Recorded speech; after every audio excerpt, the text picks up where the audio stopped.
Il y a quelque chose qu'on parle très peu chez la femme, qui est pratiquement tabou, où on a même oublié de parler de ce qui se passe au plus profond de chaque femme et qui, moi, a été mon chemin. C'est que en dessous de tous les symptômes que la femme vit, en dessous de toutes les émotions, en dessous de toutes les peines amoureuses, en dessous de tous les murs qu'on frappe, que ce soit au niveau financier, les difficultés relationnelles, en dessous de tout ce que chacune de nous, on essaie d'atteindre, de toucher, de correspondre, partout là où on essaie, et ça ne marche pas nécessairement, à chaque trouble ou symptôme utérin qu'on porte, à toutes nos infections, à toutes nos obsessions, à tous les espaces qui ont mal ou qui sont inconfortables, jamais, jamais, jamais on parle de ce qui se passe en dessous. Jamais on aborde c'est quoi la source vraiment du problème. Jamais on va dans le cœur de ce qui vraiment nous fait mal. Et à l'essence, quand on parle de guérison de la femme, quand on parle de guérir ou de guérison féminine, de quoi on parle? De quoi faut-il guérir? De quoi la femme est-elle malade? Et moi, dans mon processus de guérison, ce qui m'a pris beaucoup de temps à comprendre, c'est que la raison profonde pourquoi j'avais mal à l'intérieur de moi, la raison profonde pourquoi je sentais qu'il manquait de substance, pourquoi j'avais du mal à m'insérer dans le monde à travers l'école, à travers des différents emplois, dans le monde social, pourquoi il y avait toujours une partie de moi qui était complètement mal à l'aise, qui avait difficilement la capacité à faire semblant que du jeu sociétal, pourquoi j'avais toujours cette forme de malaise, bien que j'arrivais à me placer de certaines façons, il y a toujours un espace qui était inconfortable, qui avait du mal à y arriver. Et puis, pour moi, ça m'a fait énormément souffrir parce que je pensais qu'il y avait quelque chose à travers moi qui ne fonctionnait pas, qui était un peu déphasé, dérangé, mésadapté. Pourtant, je ne manquais pas de potentiel, je ne manquais pas de capacité. Pourtant, il n'y avait pas quelque chose dans l'intérieur de moi qui était défectueux. C'était qu'au bout de moi, il y a quelque chose à laquelle je ne touchais pas. Et ça, on n'en parle pas chez la femme, c'est qu'il y a une dichotomie profonde, une déconnexion profonde, une division à l'intérieur de nous qu'on n'est pas capable de nommer, mais qui existe. Donc, majoritairement, on projette notre vie, on projette nos actions, tout ce qu'on essaie d'atteindre, de vouloir, de correspondre dans la vie. Premièrement, on le projette à un monde extérieur. Toute notre attention est projetée à l'extérieur, à essayer de devenir quelque chose, à essayer de réaliser quelque chose à partir d'une projection mentale, d'idéaux, de convictions. On essaie de représenter ou de reproduire ce qu'on voit à l'extérieur de nous. On essaie de frayer notre chemin à travers différents modèles féminins. On essaie de correspondre à un univers social, culturel, socio-économique qui nous demande certains niveaux d'excellence, de performance, de réussite, des moules pour réussir à atteindre certaines choses puis se positionner dans la vie. Et puis, il n'y a rien de mal à ça. Par contre, il manque nos racines. Il manque quelque chose que, fondamentalement, la femme a oublié, c'est son essence profonde. Et la douleur qui est au centre, à la racine de tout ce qu'on vit, que ce soit au niveau sexuel, au niveau de notre intimité, au niveau de notre incapacité à gérer les revenus, les finances, dans notre incapacité à être en relation harmonieuse et amoureuse et même intime avec d'autres personnes, en capacité à être intègre dans les différentes situations qu'on se trouve, tout ça à la base, c'est parce qu'on n'a pas nos racines en tant que femme.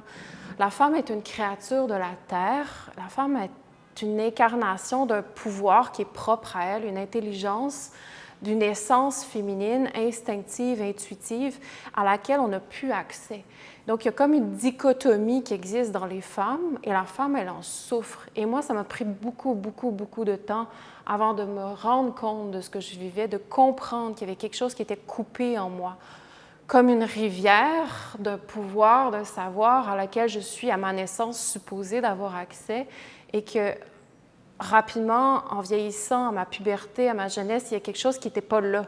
C'est-à-dire quelque chose qui pousse, quelque chose qui veut, une pulsion, une énergie, quelque chose qui veut embrasser la vie, mais qui n'a pas ses racines de comprendre je suis qui en tant que femme, c'est quoi mon pouvoir de femme, comment ce pouvoir-là marche, c'est quoi ces subtilités à un niveau plus profond, pourquoi je me sens comme je me sens, pourquoi il y a toutes ces énergies-là qui passent à travers moi, qu'elles soient dites lumineuses ou qu'elles soient plus dites dark. tout ce qui passe à l'intérieur de moi, toute cette essence-là, ces énergies féminines en latence à l'intérieur de moi plus profondes que je n'arrivais pas à comprendre, donc automatiquement que je refoulais, tout cet espace-là plus profond du féminin qui était coupé d'une connexion et puis d'une relation consciente à qui je suis.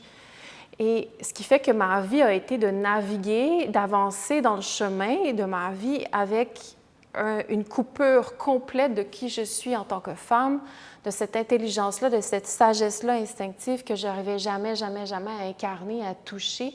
Donc j'avais mal parce que partout où j'allais, j'étais comme déboussolée, j'étais juste une réponse d'une couche superficielle de mon être, en n'ayant jamais accès à tout l'univers profond que je suis en tant que femme. Et partout autour de moi, ce que je voyais, c'est exactement ça. Et plus que j'avançais dans mon processus de guérison, de reconnexion à mon pouvoir, à qui je suis, plus que j'ai appris à descendre dans mon corps, puis à reconnecter à ce pouvoir-là dans mon bassin, dans l'essence de qui je suis, plus que c'est cette réalité-là que je voyais partout autour, chez les femmes, partout autour de moi, chez la femme, peu importe de la manière que ça s'exprime, c'est la même réponse, c'est le même langage, c'est la même souffrance, c'est la même insuffisance, c'est le même manque de substance dont la femme, elle est comme plus capable de toucher.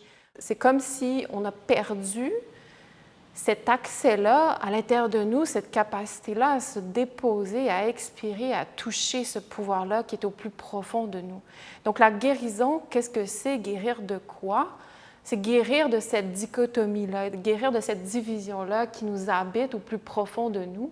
Donc, refaire le passage à l'intérieur de nous, à même notre corps, entre cet univers-là de surface, cette identité-là, cette personnalité-là, le monde mental, l'intellect, ce à quoi on essaie de correspondre dans le monde, et tout cet univers-là plus vaste, ancré dans notre womb, dans notre utérus, cette sagesse-là, cette intelligence-là propre à la femme, qui est très profonde, qui est multidimensionnelle, qui est pas ce qu'on croit, et de refaire ce passage-là conscient avec ces racines-là, ces fondations-là, d'être capable de s'asseoir d'abord dans cet univers-là, de le comprendre, de le démystifier, de refaire un passage conscient avec lequel on peut avoir ses racines pour pouvoir ensuite naviguer dans le monde, consciemment en sachant on est qui en tant que femme.